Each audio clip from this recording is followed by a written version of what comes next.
Wow, how amazing was that? Very intense, very awesome, just like I remember it. Wow, that was a full orchestra. Not a lot of cartoons had that kind of sound. No, no, no, not at all. Especially like cartoons of this caliber. Yeah, okay, so before we get too far in, we should probably say, this is Back in Toons. I'm your host, Michael. And his partner in crime, Jacob. I would say minion, but that's very derogatory. It is. And that would mean I'm a slave and I don't get paid. Plus, you kind of need to be in the minion union. They have rules. You have to pay your fees. It's a pain. Yeah. All right. I'm not a pro-union guy. So, we just hit our 1-year anniversary. 100 episodes have passed. And now it's on to bigger and brighter things. So we figured it's time to pick a really classic cartoon. We have actually been ignoring classic cartoons for the most part. The oldest cartoon we ever did was Scooby-Doo, and you weren't even here for that episode. No. Ugh. I could have brought in a bunch of Scooby snacks. We could have been eating Scooby snacks along with Scooby and Shaggy. Well, it's not like we can only do one episode. And in fact, we didn't even cover the classic Scooby-Doo. What we did was we covered the last of the original series was the 13 Ghosts of Scooby-Doo. A series that neither one of us really watched a whole lot of at the time. I should say my host at the time was Tony Tran. And we were curious about the history of the show because it was so maligned. In fact, I kind of enjoyed it. But you know what? We can still cover Scooby-Doo for this coming Halloween. Oh, yeah, that's right. We could also do that. And, oh gosh, what's another good Halloween cartoon that I wanted to discuss? Well, we didn't do Beetlejuice, remember? We talked about doing Beetlejuice. We never got around to it. Oh, you're right. And, you know, we're doing 2 episodes per show now, and there was a ripoff.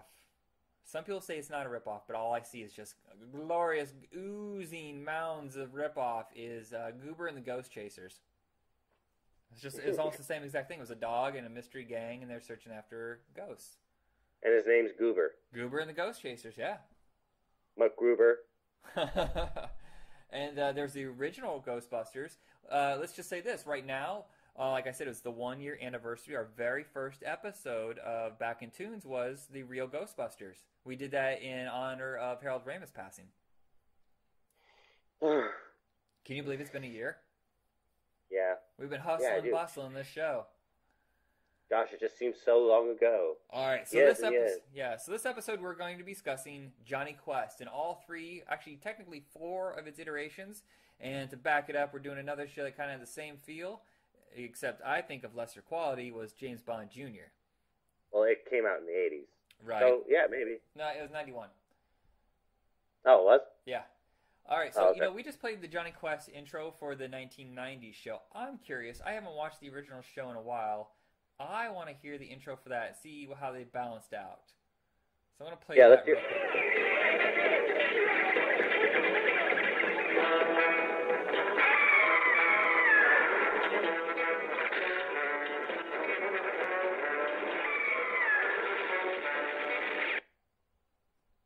I just ruined it. I just ruined it so bad. Oh. Right. Well, you can tell. All right, you know what? Should we bother again? I embarrassed myself a little bit there. All right, let's try again. I apologize, everybody.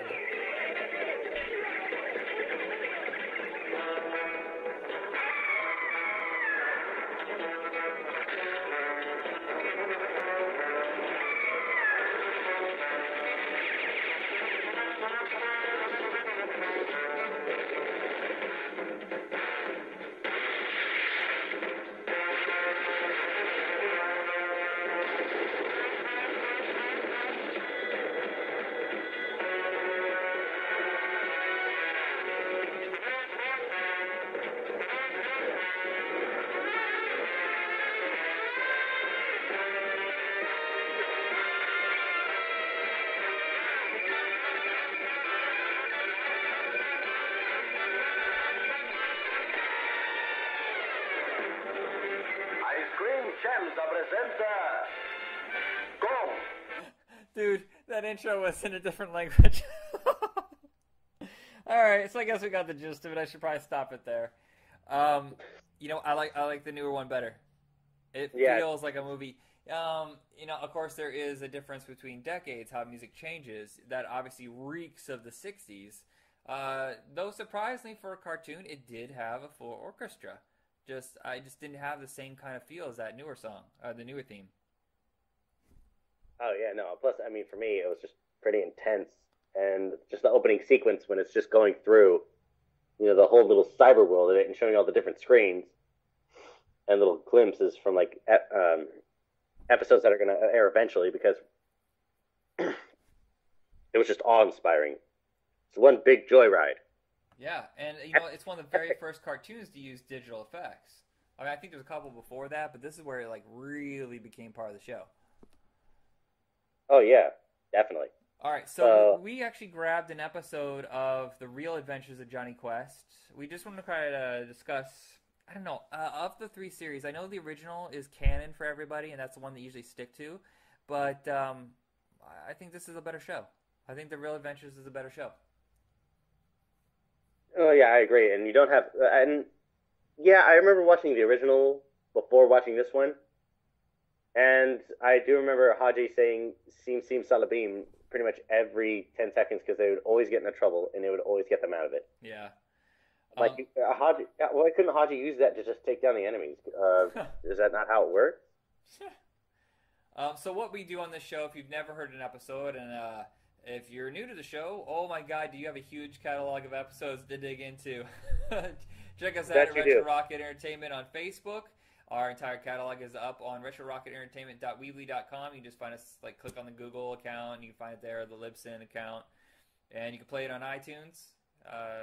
It's a lot of places, Stitcher, and we're going to go up on iHeartRadio soon. But basically what we do is we watch an episode of the show, preferably the first episode. Sometimes it doesn't work out. So we found an episode. You found yours on YouTube, right? Mm-hmm. I found mine up on Daily Motion. The episode we're going to grab is Escape to Quest World. So if you want to go ahead and link up now, pause us until you find it, of course, and press play now. I honestly think that Escape to Quest World I thought was more of an introduction.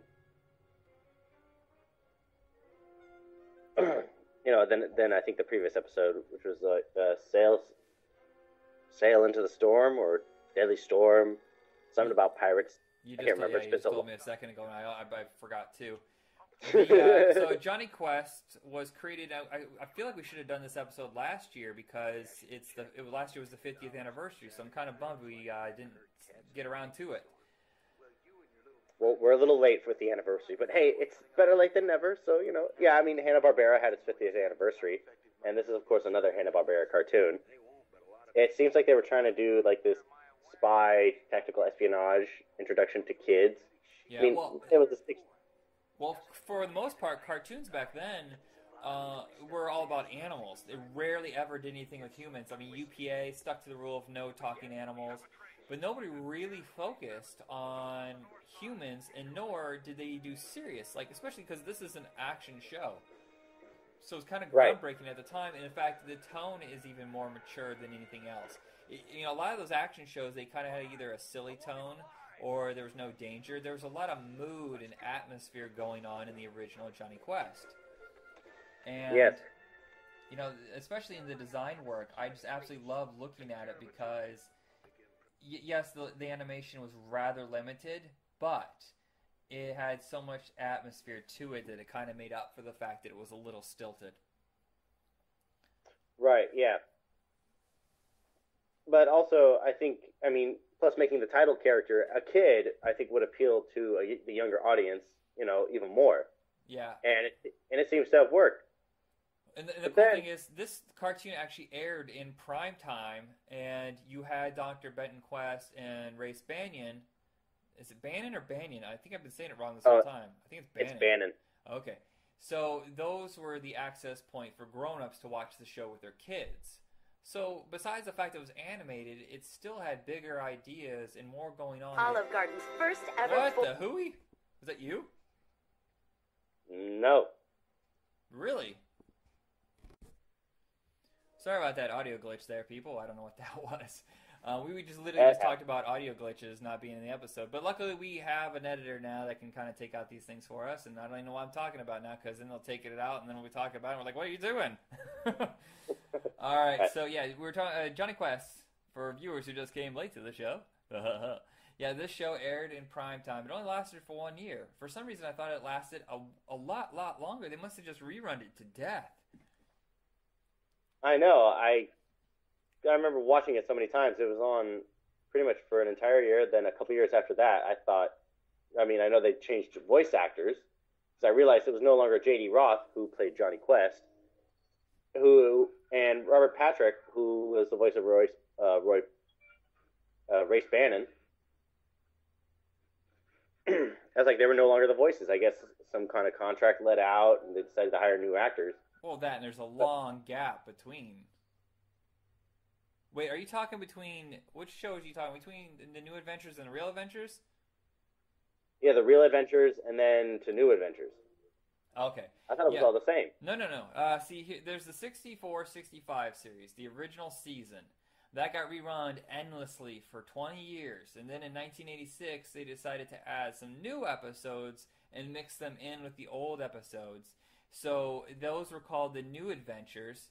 And I believe that only lasted one season as well. Hanna-Barbera did a whole package of shows called The Fantastic World of Hanna-Barbera. And in fact, I think there was another show that we talked about recently. It might have been Space Ghost. We did last week.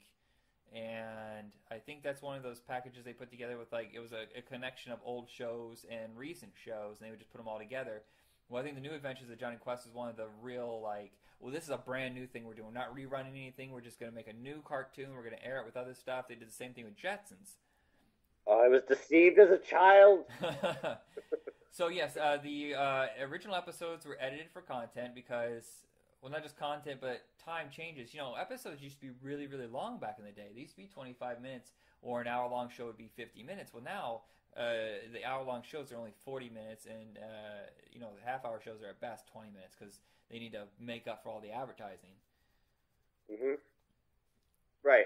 But as far as, I think, like, because I'm used to, you know, right now, these episodes right here, Real Adventures of Jonny Quest, where Ace looks a little bit younger, but he still has white hair, and is voiced by Robert Patrick, along with J.D. Roth playing the title role. And I think from then on, that was the one I was used to. Then I thought New Adventures was the one with, you know, Quentin Flynn being the voice of Jonny Quest. I thought those were the newer episodes. It's a little bit of a mess, but basically, because they aired them concurrently with the 1986 series, The New Adventures, it kind of gets intermixed. Now, The Real Adventures of Jonny Quest came years later and has a whole different feel. That's the one that's all in the cyber world. That's the one we're watching right now.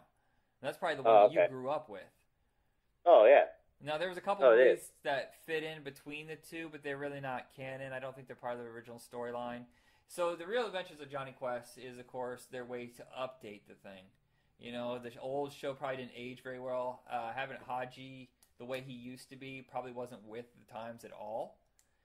So, it's very racist. Yeah, and doing something like The New Adventure, or The Real Adventures, was a way to make it appealing to new audiences, too, because the cyber world, of course, was just becoming a new thing that people were talking about. I mean, at the time this came out, the internet wasn't even a household word. We had no idea what they're talking about. CGI was just starting to become a normal thing in movies. You know, before that, it was just Tron and Last Starfighter, and that was about it. And Lawnmower Man. Right, and Lawnmower Man came out, I think, the year prior. No, yeah, I'm wrong. I thought The Real Adventures of Jonny Quest was from 1993. I am way off. 96. Yeah, it was 1996 to 97, and it lasted 52 episodes. Now, the show kind of changed along the way. The first season is all the cyber world. The second season, they go back to the old look, which is a weird choice to make because unless it was insanely unpopular to be in the cyber world, I can't see why they went back to the old way. It doesn't make sense to me.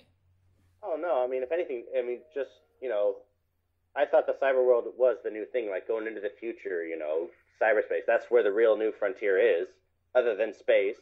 Yeah. But that was already covered in Star Trek.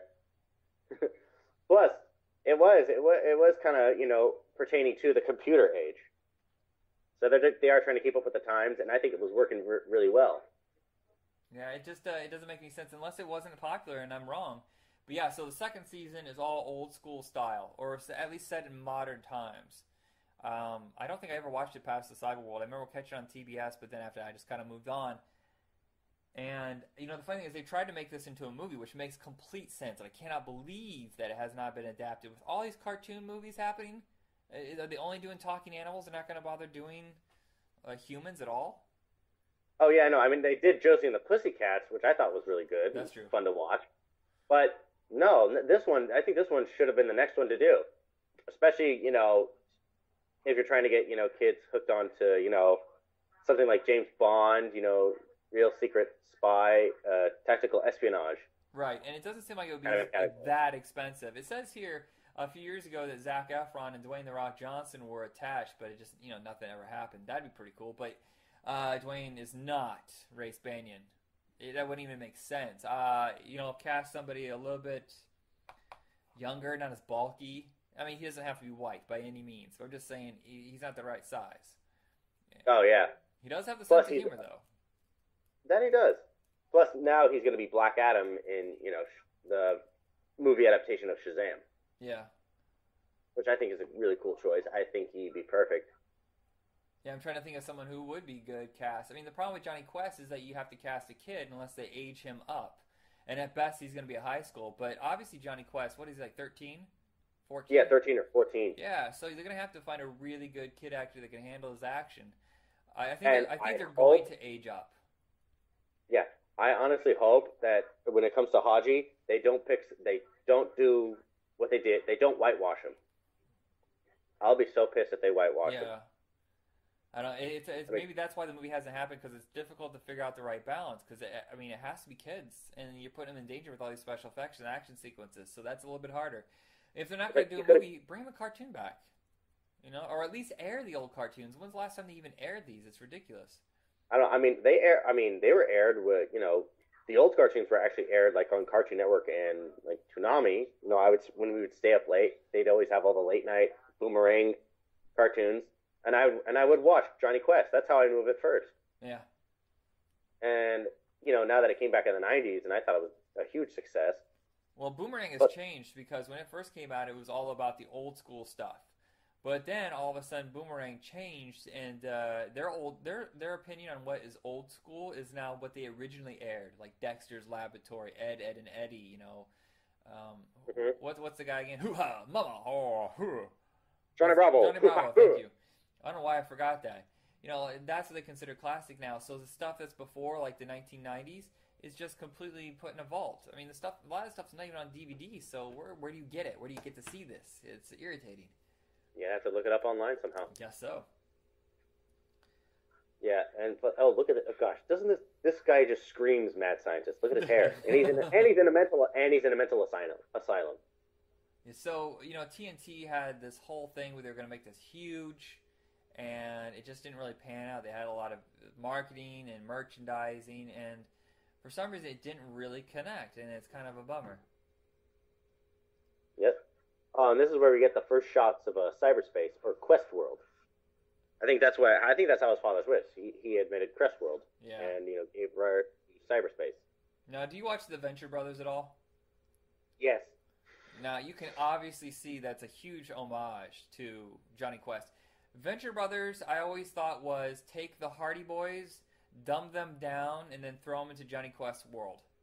I mean, I thought it was a little bit of both of that too, but more Jonny Quest than anything. Yeah, but having the two brothers, it's like, unless you made Haji, his brother, that's like how it worked. But yeah, you can see the biggest influence there was Jonny Quest, and sometimes the original Jonny Quest could be a little absurd with how crazy like the villains would be. And I just love the fact that that's where the Venture Brothers kind of took that wild, crazy, bananas crap. And then they just went, let's go full supernova with the craziness, making Barack like a bloodthirsty savage, just nutsoid who would just destroy anything in its path. It cannot be beat. Yeah, and Dr. Venture is completely full of himself, and he pretty much hates everybody. And, the Venture Brothers, of course, have evolved so much in the series. That, and they're really dumb. Yeah, or they just get too over their head. I don't think they're dumb. I think they're closed off from the world, so they're kind of naive and ignorant. Yeah, no, plus this was like I think post or pre reboot. or maybe they had to cut back a bit on the budget because it was an expensive cartoon enough as it is. Jonny Quest or Venture Brothers? Oh, Jonny Quest. Oh, okay, yeah. The Cyber Show was very expensive. I think it was like $1 million an episode, which even The Simpsons, it took them forever just to get above $1 million. So Ted Turner was not messing around. He really wanted this to be huge. I mean, I don't blame him. I mean, I'm sure it's something he grew up with. Wait, how old is Ted Turner again? Oh, I'm sure he's probably about 80 now. I really don't know. I was going to say, well, dang, maybe he grew up watching Jonny Quest and he wanted to bring it back, or he saw the potential in Jonny Quest and liked it so much and wanted to bring it back. I'm sure he saw the potential, seeing that it was playing well on his channel, and said, you know what, this is something that might be of this moment right here. This might work. For a show that only lasted 2 seasons, 52 episodes, it seemed like it was on for a lot longer than that. They may just really rerun it a lot. I remember seeing quite a few videos on the shelf at the video store. Oh wow!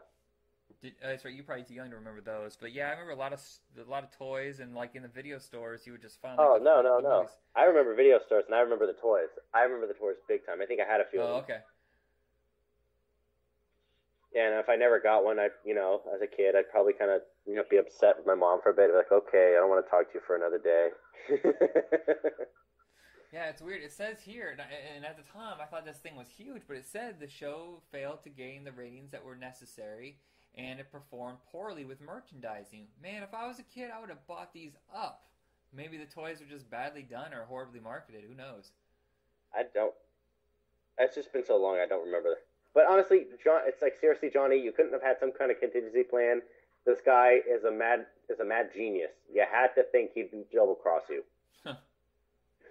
Come on, Johnny and Haji. But then, yeah, they are just kids. But come on, even they should know a little bit better. Olive Garden's first ever. Yeah, no, I think the voice. That is so weird. That acting happens for a couple seconds. I heard it too. Yeah, that was weird. I couldn't have been on my part. Maybe we're picking up alien signals. Oh no, my brain! It's going to explode. Maybe they're trying to communicate with us. Maybe they want to share this. Maybe they want to save us. No, but okay. I will say this: great voice acting. I thought Robert Patrick was great as Ace. No, it's but Race. The thing is, Race. Oh, okay. Yeah, Race Bannon. Yeah, no, the voice of Race. I mean, it does. And plus, the way he looks, he just has white hair, but he doesn't seem that old. No, I think there's people like that all the time. I have friends who have gray hair, and they were like 22. Not that much gray hair, but Steve Martin, gray in his 30s. Oh, yeah, you're right. But also, about, and George Segal, I think, is the voice of Dr. Quest. He is. Well, we have George Segal. The names involved in this were kind of surprising. Well, a couple of them are like classics, like having Rob Paulson in there, Frank Welker. They're like in every cartoon. John Delancey, he played Q on Star Trek: The Next Generation. Robert Foxworth, he came in on the second season. He's really good too. And Jennifer Hale. I don't know who that is. Who's Jennifer Hale? Oh gosh, she's a voice actress. I hear her in almost every video game and almost every cartoon. Oh, you know what? We discussed this on the last episode. You are correct. I forgot about it. Yeah. Her and Cam Clark are in like every video game. They're like I think the top working voice actors. Could be. And plus, Jennifer Hale was also the voice of female Shepard in Mass Effect. The game that makes me constantly nauseous. Yes. That camera moves around like crazy. I'm like, oh. Plus, the ending for Part 3 was just like watching the ending of Lost. That's all I'll say about it. Yeah, that's horrible. I never finished Lost. 24 hours have gone by in this cartoon in a matter of 16 minutes and 37 seconds. So it says that Jonny Quest started off as Jonny Quest Extraordinary Adventures, and it started in 1995. They had 30 scripts done and 8 reels, but it just hit development hell, and they just held off forever and ever. And it took them forever to finish that first season. So maybe that's why by the time they're done with the cyber world, not only were the ratings not as good, but maybe they just decided to go in a different direction. Yeah. Plus, just looking at this, like just the cyber suits they're wearing does seem like something Tron Legacy that you'd see in Tron Legacy now. Yeah. Oh, hey, look, a power sled, pretty much like almost like a Tron cycle, except, or no, It just looks like a cyber jet ski. And then their helmets are already activated. Yeah, it's pretty much just like you could definitely tell Tron was a huge influence, or anything involving cyberspace, was.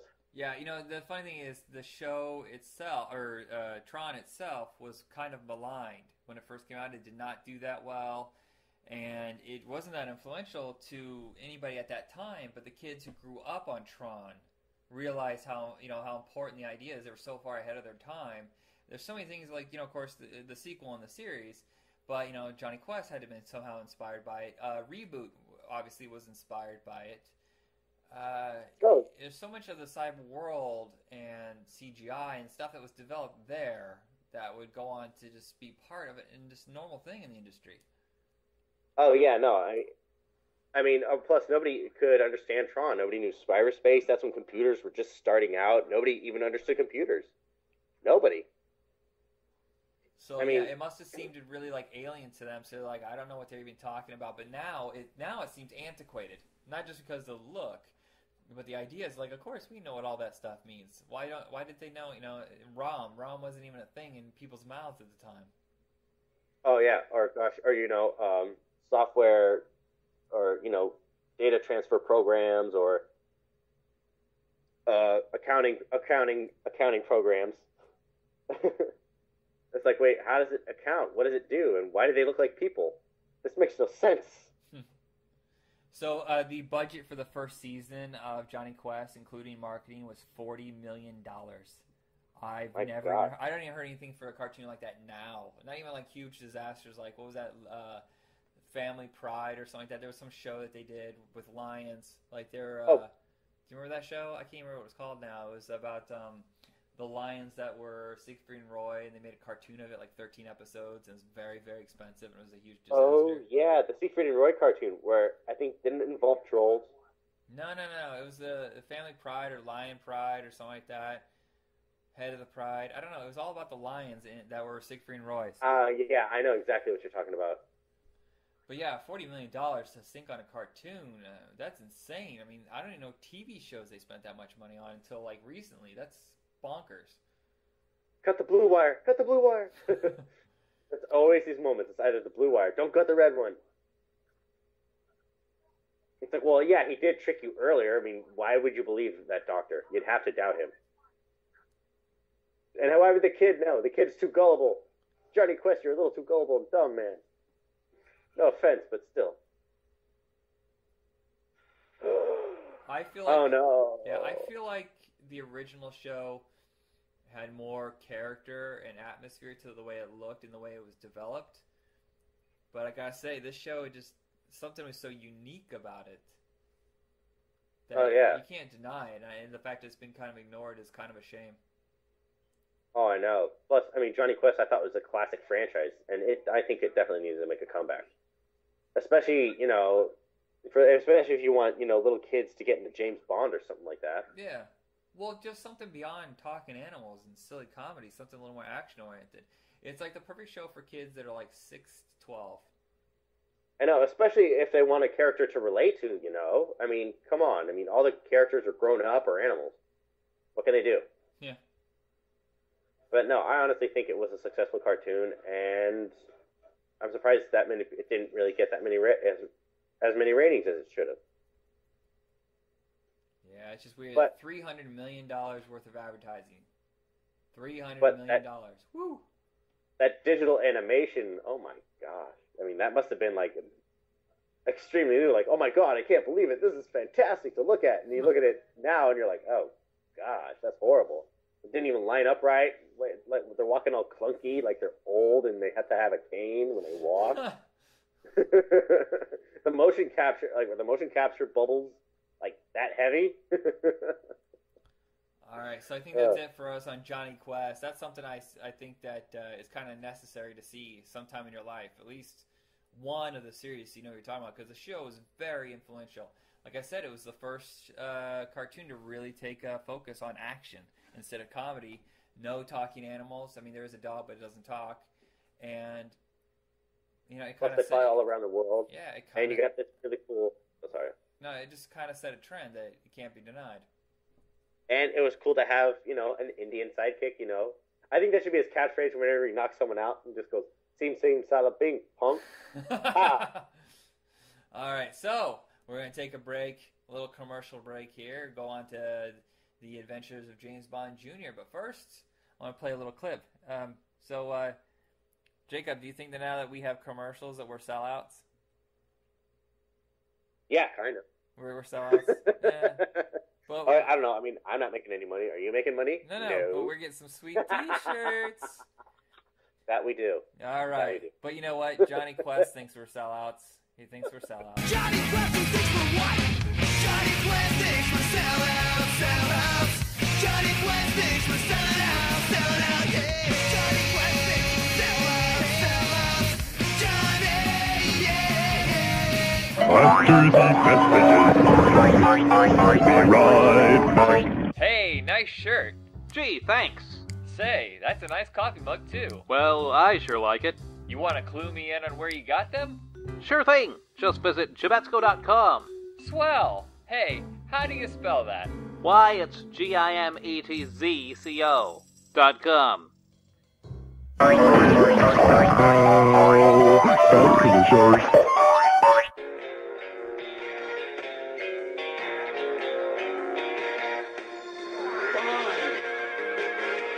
James Bond Jr.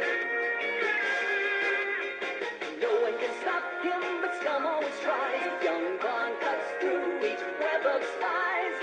He learned the game from his Uncle James. Now he's heir to the name.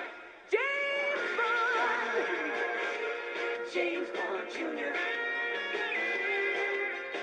Look out, he's coming through. He's got a job to do while he rescues the girl.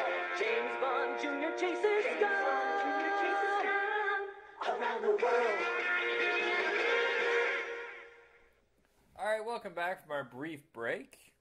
We had to have a commercial. We had to take a break. We had to get something to drink. Had to pee.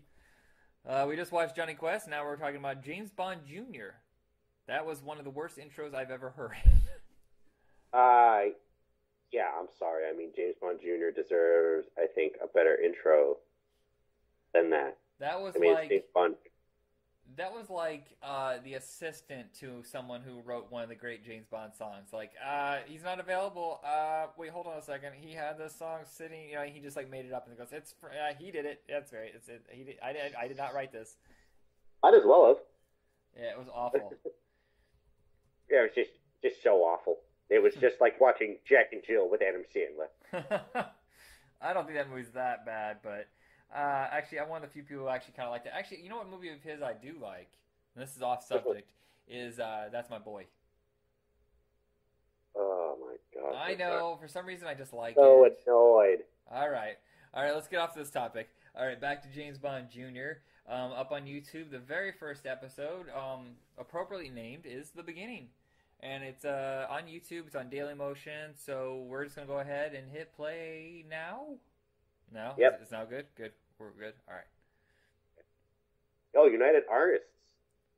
Yeah, so with this company, at least it was from the people behind the movies. It was United Artists. It was Appjack. The guys that produced the James Bond films. It's not at all. There's the Aston Martin. Yes, it's not like the movies though at all. Of course, meant for kids. Of course, meant for merchandising. So the villains are, the James Bond villains were always kind of over the top. Well, they're like just way, way over the top. Obviously, because it'll make a good toy. Jaws is so different here than he ever was. In the movie. Oh, hands down, yeah, I know. I mean, if you were going to make him appeal to kids, just make him look like an actual robotic cyborg freaking machine. But in a suit, with a nice suit on, right. Too. He's got to have some class. Now, here's plus, the weird thing. we've got the classic Aston Martin, that right, James at least Bond they always brought that drove. back. And everybody loved. That's one of the great things about the James Bond movies were the gadgets. And this show was heavy on gadgets. And, the last two Timothy Dalton movies were not. And I think a lot of people were missing that. So this kind of makes up for that. Right. And as we tell, it's like, oh, wait, that's not James Bond. And, of course, he makes little quips like, James Bond did, with Sean Connery and, So before we get into Who's the other guy's name? Yeah, so before we get into the cartoon, we should probably discuss the movies a bit. Now, while Sean Connery is the originator, he's usually chosen as the best, and his movies are chosen as the best. Do you feel that way? Yes. Now, It was hands down. He had the suave. He had, he was also part Scottish. He was a smooth talker, and plus, he knew how to handle himself. now the history of James Bond has had quite a few guys, coming in and out of that role.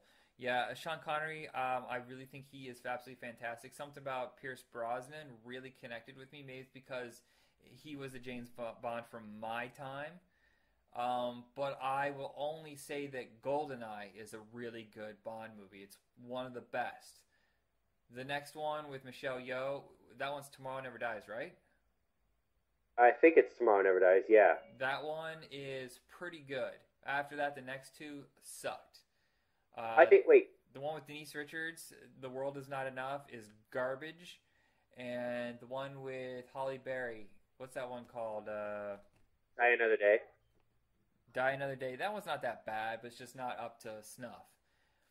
I thought The World Was Not Enough. I thought it had a great villain, mainly because it was Robert Carlyle. Well, I love Robert Carlyle, but I thought his final fight sequence was not very good.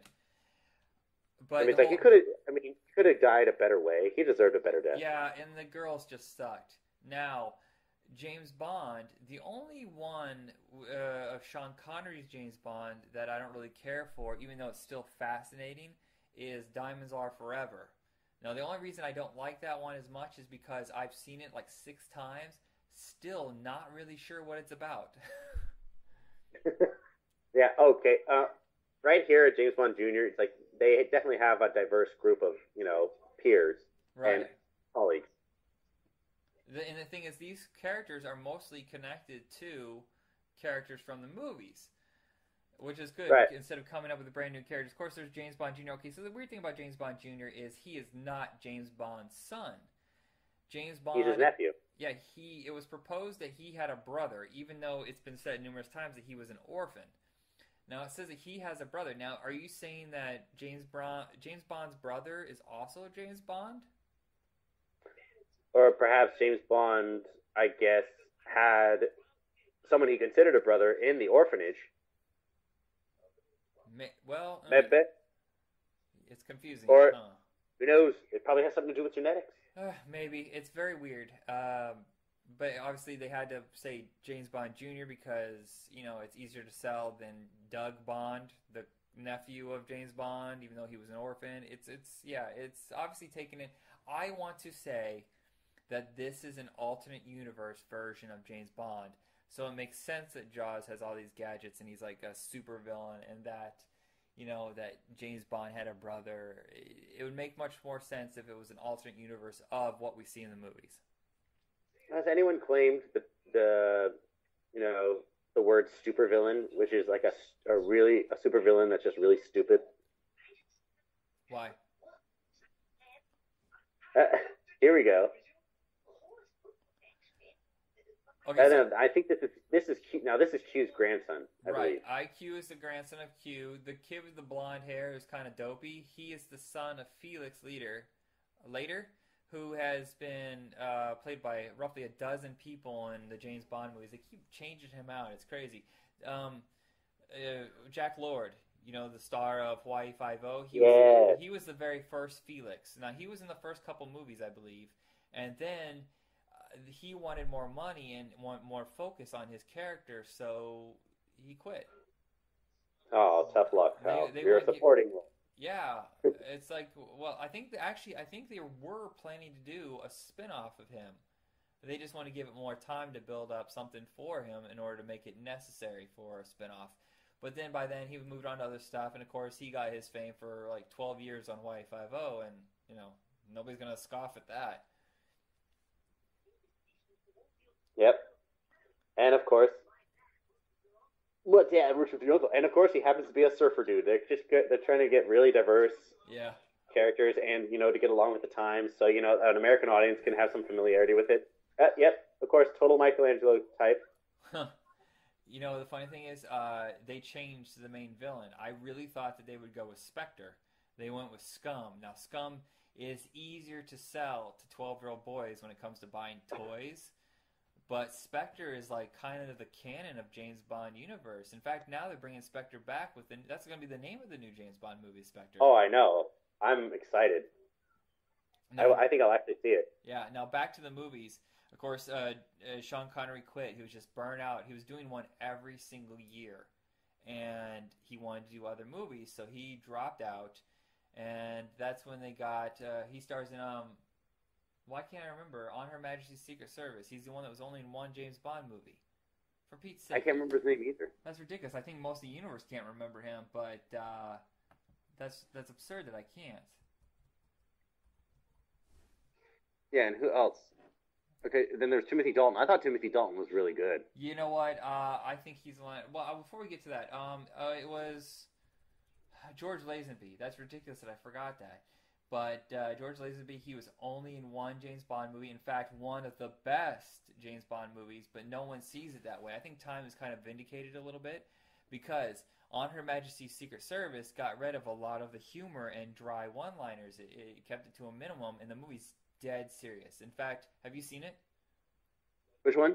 On Her Majesty's Secret Service? Yeah, it's the one where he gets married and she dies. And then she dies at the end. Yeah, it's just she like, gets holy down. crap, they took it really serious. And it didn't do well. Plus, George quit. George quit after one movie. He said James Bond was tired. He's not of our times, that he needs to move on. And that was a huge mistake. But it was a boon for the series because Sean Connery came back for like a huge paycheck. Like back then, I think he got like a couple million, which at the time he was only being paid a few $100,000. So good for Sean Connery. Mm-hmm. And then, Roger Moore. Oh, Roger Moore. Do you like Roger Moore? I didn't really care much for Roger Moore. See, he played it too silly. He played it like it was a cartoon, which, like, you know, like it was like as if he played it as a comic book movie. And I know James Bond is beyond reality. I know that it's fantasy, but with the exception of a couple movies like The Spy Who Loved Me and For Your Eyes Only, his movies I thought were crap. Yeah, they were. Golden Gun was pretty good, mainly because of Christopher Lee and. Yeah, I like that one actually. What's that? Remember the sidekick's name, the actor, the dwarf. Oh, Herb Villachez? That's who it is, yeah. Yeah. What's the one that was really awful was Octopussy. Like Diamonds Are Forever, I have no idea what Octopussy is really about. I've seen it so many times. In fact, that was the very first James Bond movie I had seen. I can't believe they still put out a movie called Octopussy. I know technically it's not dirty, but it was dirty. Come on, you knew.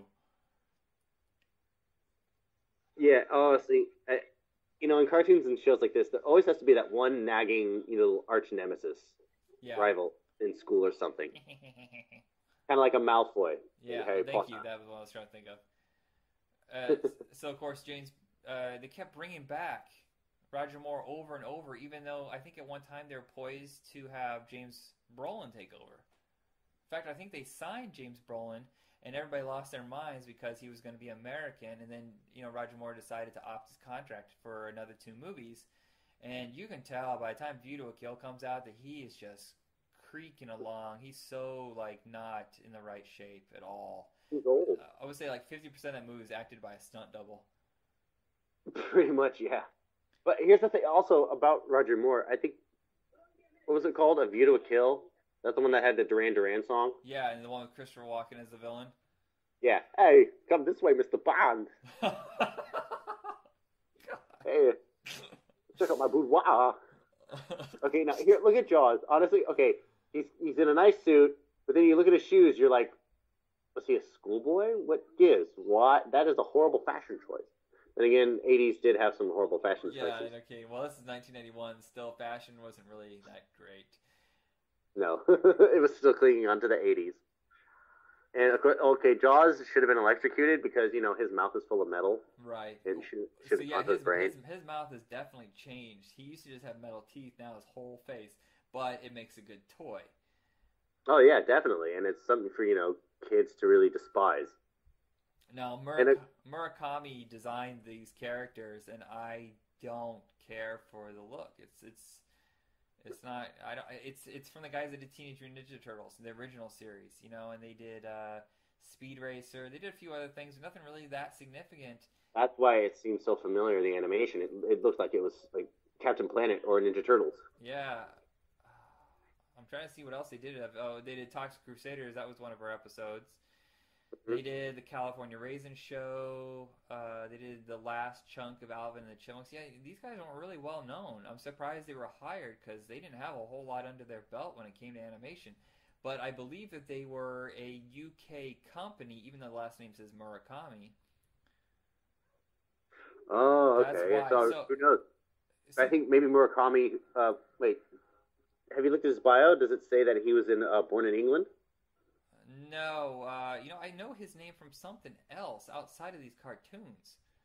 Oh. That sounds familiar. Oh, he directed Battle Beyond the Stars. I knew that. We were discussing Battle Beyond the Stars for another episode. If you've never seen it, it's basically the Magnificent Seven in space. It's really cool. I love Magnificent Seven. That's my favorite Western. I have to look into that now. Yeah, and the funny thing is they even cast Robert Vaughn in it. Yeah, Battle Beyond the Stars. Awesome. It's the guy who played John Boy on Waltons. I can't remember his name all of a sudden. John Boy. Yeah, you know, you've seen the Waltons? Richard Thomas. Okay, so Richard Thomas, he's a young pilot who goes out to find a bunch of other experienced pilots to help them against John Saxon and his armada of people taking over their planet. So he gets George Papard from the A-Team. He gets Robert Vaughn, and then the rest of them were just like a mix match. You know, like someone was an alien race. You know, 4 people who share one mind. It's up on, I think it's up on Netflix and YouTube. It's a really great B movie. Most of it is because the script is so tight. It's so well done for a small movie. Wow, I'll have to look into it. Battle Beyond the Stars. Yeah, I knew that name from somewhere. Yeah, you know, it says the headquarters for Murakami was in California, but I thought the rule of thumb basically for any James Bond production is that it needs to be based in London, and they usually only hire directors from England. There's been a few times they've hired outside, but it's always like some sort of, you know, like something connected to England. Like they'll hire directors from Australia or New Zealand, stuff like that. No American directors whatsoever. No, I think it would be really cool. Honestly, I'd like to see Ridley Scott direct one. Yeah, it'd be and cool. And perhaps Kenneth Branagh. Yeah, you know what? He's actually, I can see Kenneth Branagh doing one. But, you know, Spielberg's tried to do one, and he got rejected, so that's how he ended up doing Indiana Jones. Super. You know, John Woo got rejected. Quentin Tarantino got rejected. They're talking, okay, before we get to the new Bond, so then it was Timothy Dalton. He only did 2 movies, and I thought both were pretty good. The only problem with License to Kill is that it's more like, it doesn't really feel like a James Bond movie. It feels more like a Dirty Harry movie, you know, like there were really not that much. Yeah, and the guess there were really not that many gadgets like there was in the old ones. Right, and it's more of a vigilante movie. He's not really sent on his own mission, on the mission from the government. He does it on his own. So while it is a James Bond movie, it doesn't completely feel. Now I don't know if their idea was to make it more with the times, because spy movies were not popular in the 80s. You know, it was more like tough guys, Stallone and Schwarzenegger and Van Damme and Bruce Willis. Yeah, that kind of thing was coming around. That and the Cold War was like coming to an end. Right, so James Bond was kind of out of his normal realm at that time. So it was almost necessary for License to Kill to bomb. Because I think if it hadn't tanked, that there would be no cartoon, and that GoldenEye wouldn't be so amazing, because when GoldenEye came back, they finally got who they intended to have James Bond. You know, they intended to have Pierce Brosnan for Living Daylights, but just as he was ready to go out on stage and announce it, they decided to renew his contract for Remington Steele for another season, which is stupid. If I was a guy who ran Remington Steele, I would go, you know what? He's going to be James Bond. He's going to do this movie. He's going to raise the profile for our show. Let him do the movie, then come back for our show. The ratings would have been huge. Right. Ridiculous. Terrible choices. Yeah. I know, but honestly, I like how this cartoon definitely plays along with, you know, all the high-tech gadgets, but with, you know, the fun attitude of, you know, teenagers and young adults. Right. And of course, the last James Bond. How do you feel about Craig? Skyfall. What? No. Craig. Daniel Craig. Oh, I love Daniel Craig. I think he's great. Do you feel like but do you feel like they're James Bond movies? Do you think they're eventually going to move towards gadgets and more of the tone of the classic James Bond movies? I don't know. I mean, after watching Casino Royale and what they were doing with like little to no gadgets. Yeah. No, I just like there's no need to. I mean, jeez. I don't know. Some people are bitter though. Some people really want it to stay the same, but they're like, "Oh no, this is more of a Jason Bourne movie, not a James Bond." So James Bond was. Where do you think Jason Bourne got its influence? Yeah, I know, but they're saying ditching the gadgets, ditching the humor, ditching the high scope, the vision or whatever is more of a Jason Bourne movie, which also makes Casino Royale and those more of the times. But I think introducing Spectre, they'll eventually introduce some gadgets, but they're not going to go cartoony. They have to keep it somehow grounded so it doesn't get out of control. Yeah, they'll have to keep some kind of grounded, high-tech, advanced, gear in order to combat Spectre, because Spectre, I think, is supposed to be the deadliest organization that they'll go against. Yeah, Daniel Craig can't keep playing James Bond forever, so they've been talking about who's going to replace him.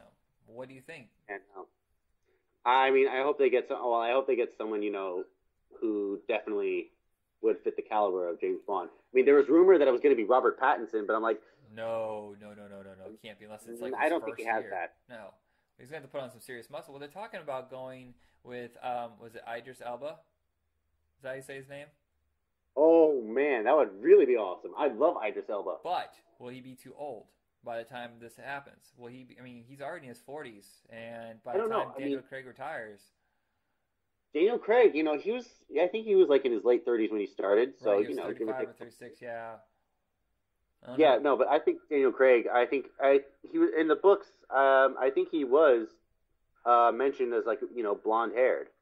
Blue-eyed. Huh. So I think they got the look down perfectly. Plus, Daniel Craig, he's still in great shape. Yeah. It's funny.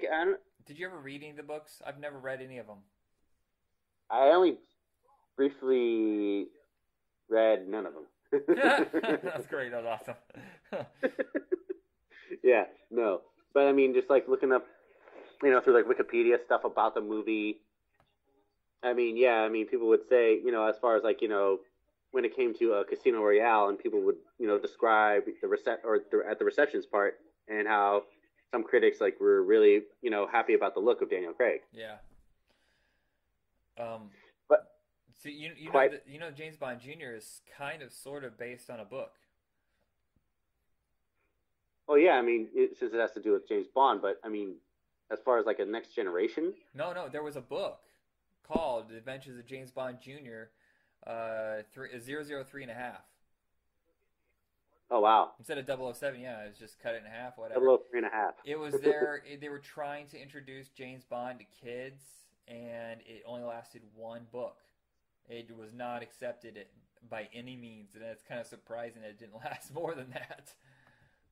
Yeah, but I think bringing in this cartoon, I thought was like to the newer generation, especially like the 80s, and they wanted to branch out to kids. Yeah. And hey, look, they just mentioned 007. It's a gift from him. Now he's got this really slick red. I think a new 80s Aston Martin. I think this is what they mentioned the new car was. Yeah. But yeah, no, it's a beautiful looking car. I thought it was more like a Corvette, but I guess not. The villains, a lot of the villains were returned, or at least homages or modified versions of villains in the movie series. Scumlord, basically, kind of derivative of Cobra Commander, but a lot of people believe that he was Blofeld, which they just never got to explore. The show only lasted one season, 65 episodes, so it must have been syndicated. I thought it was on a network, but that means it was syndicated when it was that many episodes. But I think they had a lot more ideas that they were trying to explore in the second season, and it just didn't happen. James Bond, for like 5 years there, was just not popular. And then all of a sudden, boom, it just came right back. I would think with the popular James Bond, they would try to find a way of doing this series again.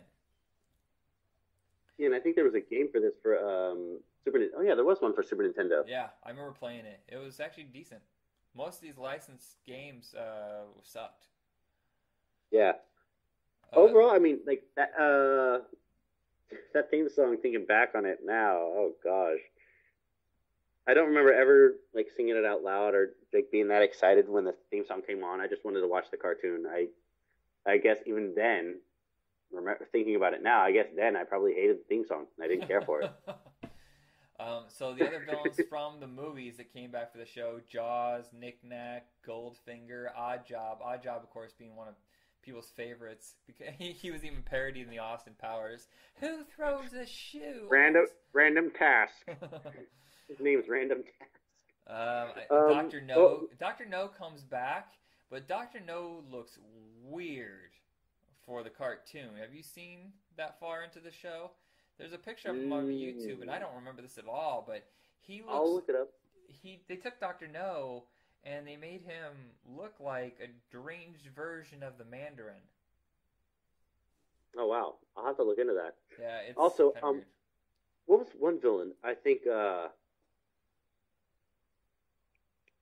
and Let Die. That villain. What was his name?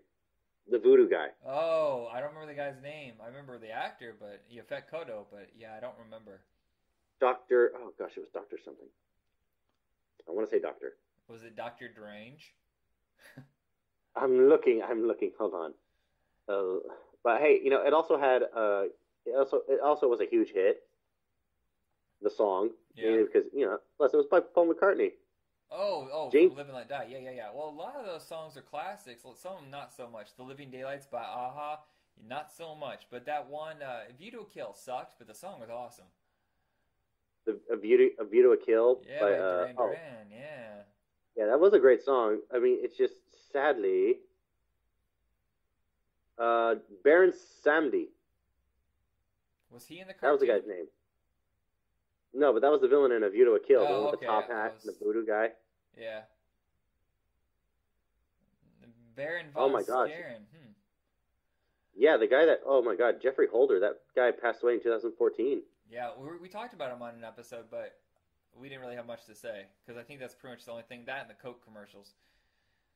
So the merchandising for James Bond Jr. wasn't as extensive as Johnny Quest by any means, but they still had some decent stuff. Like we already talked about the video games. They put out a board game. They had some the little Matchbox toys, and a line of action figures that apparently went nowhere. I guess it just wasn't very popular. Like I said, James Bond was just kind of out of touch with the times.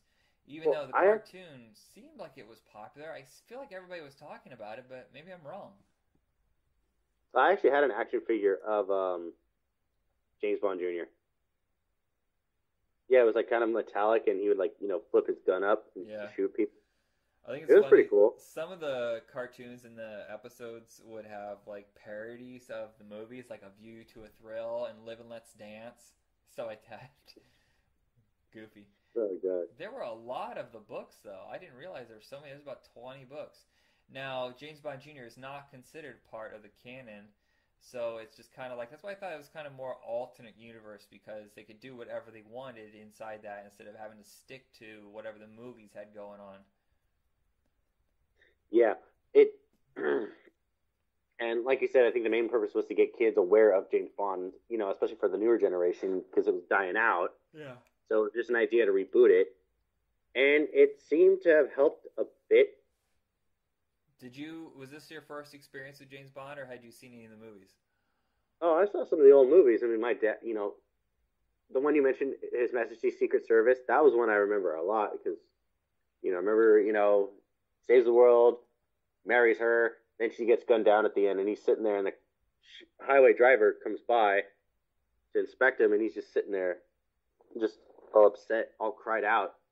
That's a pretty hardcore James Bond movie. It's definitely one that needs to be noticed. I think the first one I saw was Live and Let Die. I really remember all the voodoo stuff, and there's a scene where he's running across the water on top of the alligator heads, which was amazing to me. I'd never seen anything like that. And I think I saw View to a Kill soon after, and that was like, I don't need to watch these anymore. The fire. No. So basically, that was Christopher Walken who was the villain. Right this way, Mr. Bond. And then there was that one girl who was his sidekick, really tall. Oh, Grace Jones.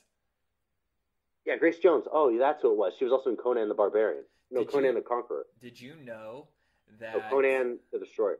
Destroyer? Yeah, I was like Conan the Conqueror. Conqueror which was may supposed to be actually part happen. 3. No, that was called the Conqueror. Yeah, no, that's what it was originally going to be, Conan the Conqueror, but Arnold Schwarzenegger didn't want to do sword and sorcery after the disaster of Red Sonja. Yeah, So, definitely. so they just changed it to Call. It takes place in the same world, and then he's a relative of Conan's.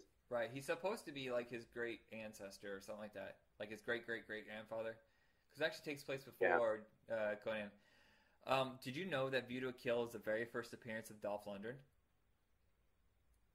It was? Yeah, he's only in it for 1 minute. He was competing in the pentathlon in the Olympics in 1984. He was doing a photo shoot. Someone had seen him and said that he'd be a great model. So he started doing some model shooting. Then somehow that led to View to a Kill. And because of that, Stallone had somehow seen him, like a picture of him or whatever, some sort of promotional thing for James Bond. And that's how he got hired to, well, he got to audition for Rocky IV. Yeah, that, and I think one of his instructors, like his karate instructors, advised him to do it because he thought he had some potential in movies. Yeah, I mean, and look, we still see. I'm one of those guys that from the beginning championed Dolph Lundgren because I had seen him, in Rocky. I saw Rocky IV in the theaters. I saw Masters of the Universe, but I didn't really understand that he was actually a decent actor. Because most of the movies kept him really subdued and kind of brain dead, just a emotionless person with a huge machine gun. But he did a movie. Okay, so The Punisher. The Punisher is one of those big disasters. It was supposed to be in theaters. Yeah. The company went bankrupt, so they had to sell it. And the company who bought it had no interest in putting it in theaters, so they just dumped it on video. So there's that. Right. So with that, Lou Gossett Jr. and Dolph Lundgren got together again for a much smaller movie. It only cost like $4 million, I think. It was shot in Tel Aviv. And he plays a reporter who stumbles upon some sort of conspiracy with terrorists. And Cover up? He is so good in that movie. He is actually a really great actor. Plus he shows everything he has in that role, and then almost immediately after that is when he got Universal Soldier, and that's when he just went full bonkers. Oh wow, yeah. Well, the thing is, also he likes it. He still loves doing what he originally does. He's got a degree he graduated from Stockholm University with a degree in chemical engineering. Yeah. So yeah, he's a brilliant guy too, and he loves martial arts. He's still a martial arts instructor, and he'll do like B-movie action flicks on the side. Yeah. But I remember him doing. I also remember him in Showdown in Little Tokyo with Brandon Lee. Yeah. I remember that movie. He what was that thing? He started directing his own movies, and you usually see there's a decent quality with the stuff that he directs. Wow, we are so far off of James Bond right now. But the funny thing is, a lot of people are discovered through those movies, and sadly, when it comes to the women, most of those women go nowhere. They have like a little bit of a burst afterwards where they get some work. But most of those women, their careers just died within a few years, and they're doing direct-to-video, TV, and that was it. But things have changed. The newer James Bond movies really respect their women. Ever since the Halle Berry, Die Another Day, ever since then, they're grabbing actresses that, yes, they're attractive, but they're also really good, and giving them meaty roles, giving them something to do. So therefore, it gets to the modern times that it's not just about James Bond. It's about the woman he's with, what she balances out for him, and if she's taken away, what it does, the damage it does to him, which is what On Her Majesty's Secret Service tried to do. Exactly, yeah, and you see that kind of reflected in every other movie. But I will say, Jane Seymour has had success. She's been around for quite a while. She's one of the very few. I mean, how many others have had success? There's so many of them that went by the wayside. The Spy Who Loved Me is considered one of the greatest James Bond movies, but have you really seen her since? No. She did a couple of cheap Italian movies, and that was it. She was done. I've never seen the girl from For Your Eyes Only, even though she was really good. And that's when they just started going kind of bimbo town. And there was Talisa Soto is good. Carrie Lowell's good, but they only. Talisa Soto. Yeah, they only. Yeah, she's married to Benjamin Bratt. Right. She was in Mortal Kombat, but then she decided to do the sequel, which was a big mistake because that one really sucked. Yeah, that's. And I think it killed almost everybody's career. But the worst two were the one from View to a Kill, Tanya Roberts. She was awful. And Kim Basinger was in that one, right? No, she was in the odd one. There's one James Bond movie that was not from the company. It's Never Say Never Again. It's a weird movie because when they did Thunderball, it cost so much money that he had to bring in another producer to help fund it, I believe. So he owned 50% of the rights to that one book. And when they went their separate ways, he was able to sue to remake it. So Sony Pictures gave him a huge budget, bigger than any James Bond movie at that time. And they did Never Say Never Again. That movie made a lot of money, and it came out really close to Thunderball. Or not Thunderball. Wow. Why did I say that? Close to Octopussy. Octopussy did okay, but when you look at when Sean Connery was James Bond and when Roger Moore was James Bond the same year, wasn't even close. Everybody knows that Sean Connery is the king. Pretty much. Even though Never Say Never Again is basically the same plot of Thunderball. Weird. Okay. Oh yeah. Honestly, Madonna, I just don't think she's a good actress. No, that was just a cameo. Does that even count? Yeah. I mean, yeah, she sang a cool song, but that was it. Yeah. All right. So I think that's it for us here, James Bond. Man, I love talking about James Bond. Man, I love those movies. I know. I mean, honestly, even the bad ones are still kind of good. I know. Plus, it's been around for literally decades. What? 5 decades almost. Yeah. No. It's 5 decades now. Last year was 5 decades. No. Yeah. 1962 was 5 decades. I forgot. Oh crap! Skyfall was the 50th anniversary of. Skyfall was, I think, Dr. No. biggest one since then. Yeah, it was. In fact, I think it is the most successful one of all. So far, yes. Well, we have to wait till Spectre comes out. We'll see what happens. Yeah, I'm kind of excited. Kind of excited mean I'm really excited. I'm super duper ecstatically excited. Well, I'm absolutely fantastical. Excitissimo. I'm absolutely exhilarated for this flick to come out. Okay, we can probably stop now. All right, thank you everybody for sticking through another episode of our complete nonsense while we watch cartoons. I really hope you guys enjoy it. And it's our 1 year anniversary, so we're going to go get plastered. Just on root beer and candy. But first we should get some Italian. Maybe pizza. Yeah. Or maybe, oh gosh, Vita Scalapini, which I just found out is baby cow. Oh, gross. But I know. That's what I figured out too. I was like, oh my god, this is baby cow? I'm still going to eat it. I'm sorry. I don't want to hear that. I didn't kill it. There's only so much I can do right now. Plus, I don't want to waste my money.